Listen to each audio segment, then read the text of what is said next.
Hello, awesome people. My name is Mary, and I am one of your friendly librarians in the East Baton Rouge Parish Library System. This month, we are going to be making kindness rocks. Just the usual quick heads up, supplies are limited, first come, first served, and I'd like to give a shout out to thekindnessrockproject.com for this idea. So you might be wondering, well, what are kindness rocks? Well, kindness rocks are rocks that are painted with encouraging words or encouraging phrases that are meant to brighten someone's day when they may least expect it. If you've ever heard of random acts of kindness, that's basically what kindness rocks are meant to embody. They can either be given as a gift or they can be left out in the community for people to find. Just remember, a little act of kindness can go a long way. So, what do you need to make kindness rocks? Well, you will need a smooth rock, you'll need acrylic paint, you'll need a paintbrush, you'll need a permanent marker, you'll need Mod Podge or some other kind of sealer, you'll need water to rinse your brush, and you'll need something to paint on. As you can see, I've got a piece of paper here, but you can use newspaper, you could use like a plastic placemat, a plastic tablecloth, whatever you want to use to cover your work surface so you don't get it covered in paint. So obviously the first thing you want to do is you want to paint your rock. You want to start by painting the top of your rock, so decide which side you want to be the top of your rock, and paint it a solid base color. Now it might take several coats to get it where it's a solid color and you're not seeing like the dark surface of the rock underneath it. That's okay. But make sure you let each coat of paint dry before painting on the next one. Otherwise, you get kind of weird, streaky looks. And, you might like that effect, but if you want it to look like a solid color, let each layer dry in between painting the next one on. Then, if you want, add some extra color to your rock with different colors of paint. So, as you can see with mine, I'm doing kind of like a sunburst effect kind of in the middle of it, but you could do stripes.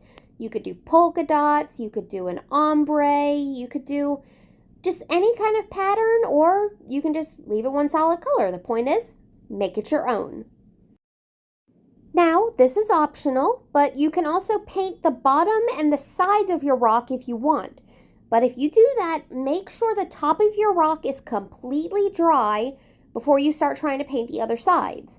Reason being, to let the back and the sides dry, you're going to have to put it, top side down. So if your paint is still wet on the top of the rock, it's going to be a great big mess. So make sure the top of your rock is dry before you paint the rest of it. So once your rock is painted the way you want it, let it dry completely. I let mine sit overnight, but that was probably overkill. You absolutely don't have to let it sit that long.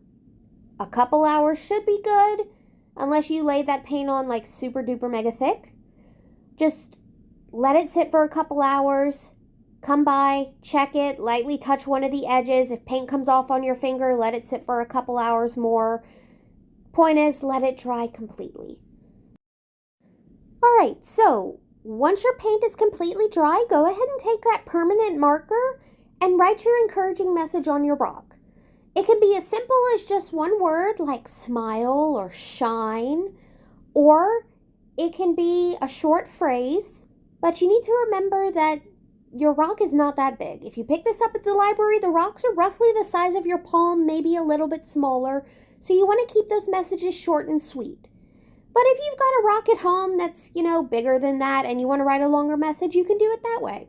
Whatever works. Now it is time to seal your rock. So, paint a thin layer of Mod Podge on the top side of your rock where you wrote that message. Let that dry completely, and then you want to glaze the bottom and the sides of your rock. This is especially important if you want to leave your rock outside. So, I let mine sit for an hour between coats of Mod Podge. I did 2 coats on top, and then I did 1 coat on the sides and the bottom.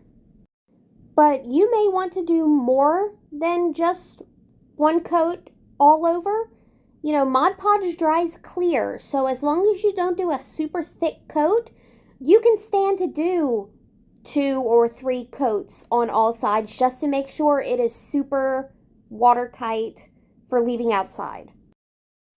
Alright, so once that Mod Podge is dry, you're done. From there, all you gotta do is give the rock to someone you care about or leave it somewhere for somebody to find. Just a heads up though, if you leave it outside, try not to leave it somewhere that'll get super wet. If you're making this at home, outdoor or dishwasher safe Mod Podge will be your best bet for leaving it outside, but just be careful. So if you are interested in more projects about painting rocks, be sure to check out these two books, Rock Art and Art on the Rocks. Swing by your local East Baton Rouge Parish Library branch to check them out. Thank you so much for watching. I hope you have a great day. And, as always, stay awesome.